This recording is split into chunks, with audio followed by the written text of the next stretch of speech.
In the last couple of weeks, I've made reference to turn the other cheek. It's one of the Bible passages that people use for just passive acceptance of what's going on in their world. So, women in abused situations may be told to just, turn the other cheek, accept what's going on. If you're being bullied, you might be told just accept it, just turn the other cheek. It's this thing that Christians tell each other as a way of just passively accepting what's going on. And very few people question that because when you interpret the Bible, when you read the Bible, most people are reading it through our modern day eyes. So we're just reading it plain, like we'd be reading a novel. But the thing with the Bible is it was written 2,000 years ago. So a lot of the sayings, a lot of the stuff in the Bible is actually very contextual to 2,000 years ago, and it doesn't easily translate into what's going on today unless you know what's going on in the past.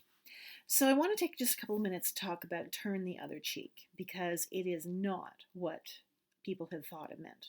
It is not merely about passively accepting things. It's not merely about putting up with whatever abusive situation you are because Jesus was passive and therefore we have to be passive. I mean, we talked about last week how Jesus got angry. So Jesus obviously wasn't passive. So here's the deal. At the time, the culture was called an honor shame culture, which means that there is this social construct of how to interact, that you showed honor to your superiors, so your bosses, your parents, whoever were your social betters.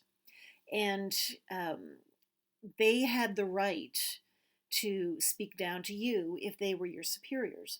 And there's a whole system of duties and grudges and whatever else. But one of the things that those who were superior were allowed to do was slap the person who was inferior. So imagine a boss coming through and not being satisfied with your work and slapping you. It wouldn't happen today, at least I hope it wouldn't happen today. But that's essentially what was going on. So imagine this boss coming through and slapping you because you weren't doing a good job. The, the method that was acceptable, because in an honor shame society, there's rules around how to do this. So the open-handed slap would be against your left cheek with their right hand. That was the socially acceptable way to do that. So when Jesus said, turn the other cheek, so we turn the other cheek for it, they would, in order to slap it, they would have to slap with the back of the hand or slap with the other hand like that. So it was basically to insult them. The person who had more power, they could slap you in public and then it was done. They showed you their power. But if you stood there and offered them your other cheek, you were essentially insulting them and saying, ha, I got you. You try to exert your power over me, I'm just going to put you in the position to be embarrassed. Because normally if you get slapped, you kind of walk away, you're humble, it's broken. But Jesus was saying, no, I'm going to stay here and you're going to be forced to hit me another way that is not as socially acceptable. Another part of that passage is if someone demands your cloak, take off your tunic too. So essentially, people had two layers of clothing. So if you take off your cloak and give it to them because they demanded it of you, then you take off your tunic, you're naked. And that was an insult to the people who demanded from you. So they couldn't even give you the respect of having some clothes on your body.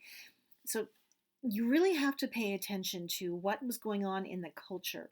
Not just read the Bible as though you've got 21st century eyes and that it was written for a 21st century person, because it wasn't. It was written at a very, very different culture. And the more you learn about this stuff, the more it shows that Jesus didn't just passively do anything. He had a meaning behind everything he did. And one of his favorite things to do was upend the whole social order of things and treat those who thought they were so grand and thought they were so wonderful as little more than people who could be embarrassed easily in public. And he did that all the time. Remember when I told you that Jesus was killed for political reasons? This is part of it, is that he had no problem telling those who thought they were important that they really weren't. it's kind of a cool person to follow if you start to pay attention to that. If you've got other questions, ask me, because there's a whole lot going on the Bible that you might not really understand simply because the people teaching you don't understand the culture from 2,000 years ago. Keep asking questions. It's a good thing.